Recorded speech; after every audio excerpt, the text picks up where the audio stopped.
మహానటుడు అక్కినేని నాగేశ్వరరావుకు బాగా అచ్చొచ్చిన కథానాయికల్లో మహానటి సావిత్రి ఒకరు.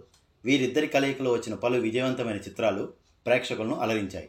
అలాంటి ఈ జోడీ కలిసి నటించిన తొలి చిత్రం దేవదాసు.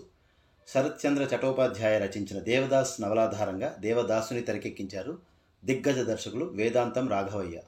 వినోద పిక్చర్స్ పతాకంపై డిఎల్ నారాయణ నిర్మించిన ఈ ఎవర్గ్రీన్ క్లాసిక్లో ఎస్వి రంగారావు, సిఎస్ఆర్ ఆంజనేయులు, పేకేటి శివరాం, లలిత, సురభి కమలాభాయ్ తదితరులు ముఖ్య భూమికలు పోషించారు. సిఆర్ సుబ్బరామన్ స్వరాలకు సీనియర్ సముద్రాల గీత రచన చేశారు.